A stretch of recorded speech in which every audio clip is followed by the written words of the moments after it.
హల్లెలూయా.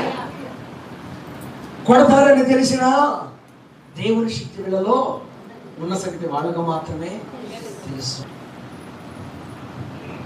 నా మోకాన్ని తుమ్మూసడం,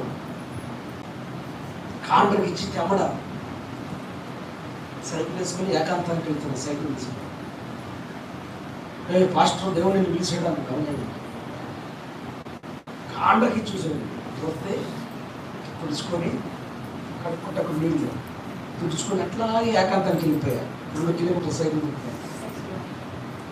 ప్రార్థన చేసి ఏ స్థలంలో అయితే నా మీద మూసాడో ఆ స్థలంలో నా కోసం ఎదురు చూస్తా ఉన్నాడు. ప్రార్థన చేసి సాయంత్రం 7 గంటలకు తిరిగి వస్తుంటే గజ గజ గజ గజ వడిగిపోతున్నాడు.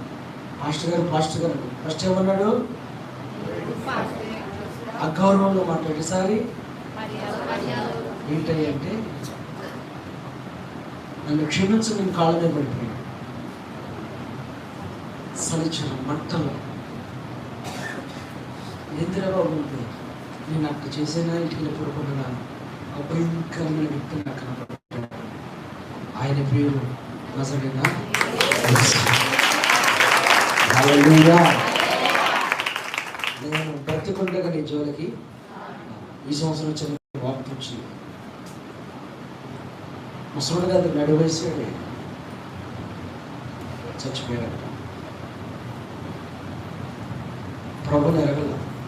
ఆ రోజు ప్రభు చూసినా ప్రభుని ఎరగల. కానీ నా గురించి ఊరంతా చాటాడు. గొప్ప పాస్టర్. ఏం కావాలి మనలో? ఏం కావాలి? దేవుని అభిషేకం. ఏం కావాలి? మీ అందరికి కావాలి? చెప్పు. కావాలి. ఎవరు కావాలి? క్రిస్మస్ పండుగ పప్పులోనే లేవా? పప్పులోని తిన్నారు. పంపండి. వద్దమ్మో, మీకు వద్ద వస్తారు. మీరు కూడా ఉండమాకండి. ప్రభుని పండగ చేయండి. ప్రభుని మీ హృదయంలో నింపుకోండి. అంతే తప్ప పప్పుల పండుగ చేయండి. అయ్యగారు అమ్మ గుడి ఎక్కడ పొయ్యి దగ్గర పప్పులు వండుతూ ఉంటే ఎక్కడ పొయ్యి దగ్గర బిజీ. నా ప్రియ దేవుని పిల్లలు మీ అందరికీ వందనాలు చెబుతున్నాను. ఈ సంవత్సరం క్రిస్మస్కి జనవరికి మీరు పొయ్యి దగ్గర బిజీ అవ్వద్దు. దేవుని మందిరంలో బిజీగా ఉండండి. సత్యం దేవుని